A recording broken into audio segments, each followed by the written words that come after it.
Good morning बच्चों। देखिए, board परीक्षा में पूछे जाने वाले सामाजिक विज्ञान के महत्वपूर्ण प्रश्न हैं आपके सामने, जो आज आप लोगों को बताया जाएगा। ये कई बार परीक्षाओं में पूछा जाता है, महत्वपूर्ण प्रश्न है आपके लिए। ये वीडियो आपके लिए महत्वपूर्ण होने वाला है। जैसे देखते हैं, पहला प्रश्न क्या है। जब फ्रांस सीखता है तो बाकी यूरोप में सर्दी जुकाम हो जाता है। किसका कथन है? पूछ रहा है किसका कथन है।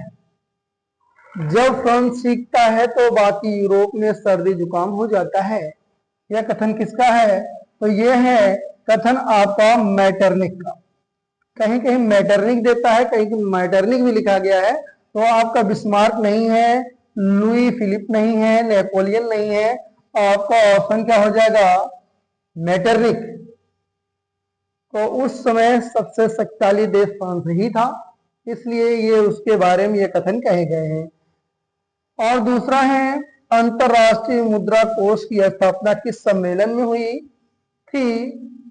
करागुट निरपेक्ष सम्मेलन में हुई थी, वर्साय की संधि में, ब्रिटेन वुड्स सम्मेलन में, ईस्ट इंडिया कंपनी के सम्मेलन में। तो आपका ऑप्शन हो जाएगा सी वाला सही। ब्रिटेन वुड्स सम्मेलन में जो है अंतरराष्ट्रीय मुद्रा कोष की स्थापना की गई थी। अगला क्वेश्चन है तीसरा वाला। रिंडरपेस्ट नामक बीमारी 1890 ईस्वी में कहां से फैली थी या कहां से आई थी?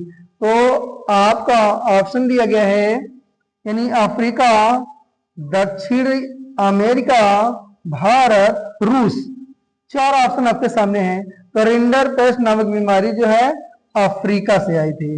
अगर ये पूछा जाए कब आई थी, रिंडरपेस्ट नामक बीमारी अफ्रीका से कब आई थी, तो 1890 में आई थी। 1890 में। अगर ये पूछा जाए 1890 में अफ्रीका से कौन सी बीमारी आई थी, तो रिंडरपेस्ट नामक बीमारी आई थी। चौथा क्वेश्चन क्या है। स्पिनिंग जेनी मशीन का प्रयोग निम्न में से किस कार्य हेतु किया जाता था? करह कताई की प्रक्रिया तेज करने के लिए, कपड़ों की धुलाई के लिए, सी वाला ऑप्शन कर रहा है सुरंग का निर्माण करने के लिए, मिट्टी की खुदाई के लिए। तो आप ये जो स्पिनिंग जेनी मशीन है, यह कपड़ों की धुलाई के लिए नहीं प्रयोग किया जाता था, सुरंग का निर्माण करने के लिए भी नहीं प्रयोग किया जाता था, मिट्टी की खुदाई के लिए भी नहीं किया जाता था। तो इसका मतलब यह है स्पिनिंग जेनी का जो प्रयोग किया जाता था वह कताई की प्रक्रिया तेज करने के लिए किया जाता था। तो आपका ऑप्शन क्या हो जाएगा? ए वाला सही हो जाएगा। यानी स्पिनिंग जेनी मशीन का प्रयोग कताई की प्रक्रिया तेज करने के लिए किया जाता था। तो ये आपका ऑप्शन ए वाला सही हो जाएगा।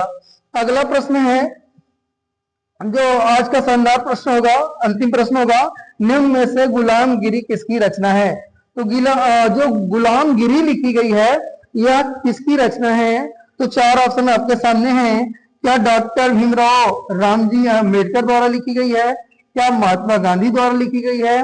क्या ज्योतिबा फुले जी द्वारा लिखी गई है? क्या पंडित मोतीलाल नेहरू द्वारा लिखी गई है? ये आपके सामने शानदार प्रश्न है। आप लोग जरा कमेंट कीजिए, देखते हैं कितने लोगों का सही है। तो कुछ बच्चे पहला ऑप्शन दे देंगे, कुछ दूसरा ऑप्शन दे देंगे। तो अगर हम आप मेहनत करके पढ़े हैं, सही ढंग से पढ़े हैं, तो कोई भी प्रश्न हो आपके सामने आएगा। अगर आप उसे पढ़े हुए तो निश्चित रूप से आप उसे हल कर ले जाएंगे। तो यहाँ देखिए, चारों ऑप्शनों में आपका सही हो जाएगा ज्योतिबा फुले। ज्योतिबा फुले जी ने गुलामगिरी नामक पुस्तक की रचना की है, और यह पुस्तक ज्योतिबा फुले जी द्वारा 1873 में लिखी गई है। यानी गुलामगिरी की रचना जो है 1873 में हुई है। ये आप फैक्ट याद रखेंगे कि गुलामगिरी, जो ये गुलामगिरी है, गुलामगिरी की रचना 1873 में हुई है। 1873 में गुलामगिरी, 1873 में। तो 1873 में गुलामगिरी की रचना। अगर ये प्रश्न है कि ज्योतिबा फुले जी ने दलितों के अत्याचार के लिए कौन सी पुस्तक की रचना की है, तो गुलामगिरी। गुलामगिरी किस पर आधारित है? दो दलितों के अत्याचार पर यह पुस्तक आधारित है। तो इसी पर मतलब दलितों के अत्याचार पर यह पुस्तक लिखी गई है। तो ये किसने लिखी है? ज्योतिबा फूले जी ने। कब लिखी है? 1873 में लिखी है। तो आज के लिए इतना पर्याप्त है। जय हिंद, जय भारत।